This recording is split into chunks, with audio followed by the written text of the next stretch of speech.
അഹംഭാവം നിറഞ്ഞ ഒരു വ്യക്തി മറ്റുള്ളവരെ താഴ്ത്തിക്കെട്ടി സന്തോഷിക്കുന്നു. സംസ്കാരം നിറഞ്ഞ ഒരു വ്യക്തി മറ്റുള്ളവരെ ബഹുമാനിച്ചും സ്വയം വണങ്ങിയും സന്തോഷിക്കുന്നു. ആവാൻ മോഹിച്ച പലതും ആവാതെ പോയതും ആവാതിരിക്കാൻ മോഹിച്ച പലതും ആയിപ്പോയതുമാണ് ജീവിതം. നാം ചുമക്കുന്ന ഏറ്റവും വലിയ ഭാരം അത് നമ്മുടെ ചിന്തകൾ തന്നെയാണ്. നാവിന് അസ്ഥികളില്ല, പക്ഷേ അതിന് ഹൃദയം തകർക്കാനുള്ള ശക്തിയുണ്ട്.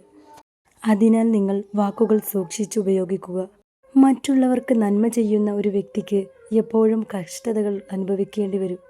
കാരണം എല്ലായ്പ്പോഴും ഫലം തരുന്ന വൃക്ഷത്തിന് പോലും കല്ലുകളുടെ പ്രഹരം ഏൽക്കേണ്ടി വരും.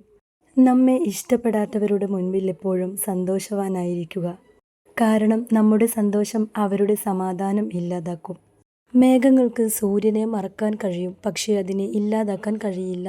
അതുപോലെയാണ് നുണകൾക്ക് സത്യത്തെ മറച്ചുവെക്കാൻ കഴിയും, പക്ഷേ ഒരിക്കലും മായ്ക്കാൻ സാധിക്കില്ല. കടന്നു പോകുന്ന വഴികളെല്ലാം ഓർത്തുവെക്കുക. ചിലത് വീണ്ടും നടക്കാനുള്ളതാണ്, ചിലത് ഇനിയൊരിക്കലും നടക്കാതിരിക്കാനും. വീണുപോയാൽ കടലിലെ തിരമാല പോൽ വീണ്ടും അടിച്ചുയരുക. ജീവിതം നമുക്ക് മുമ്പിൽ ഒരു കടല് പോലെയാണ്. പ്രതിസന്ധികളെ മറികടക്കൽ നമ്മുടെ ആവശ്യവുമാണ്. നല്ല ഓർമ്മകൾ ഓർത്തുകൊണ്ടിരിക്കുക. അത് നമുക്ക് വീണ്ടും പോസിറ്റിവിറ്റി കൊണ്ടുവരും. എന്നാൽ മുറിവുള്ള ഓർമ്മകൾ മറക്കുക. അത് നിങ്ങളുടെ നാളത്തെ ലക്ഷ്യത്തെ നശിപ്പിക്കും. കഴുകൻ എത്ര ഉയരത്തിൽ പറന്നാലും വിശപ്പകറ്റാൻ ഭൂമിയെ ആശ്രയിക്കും.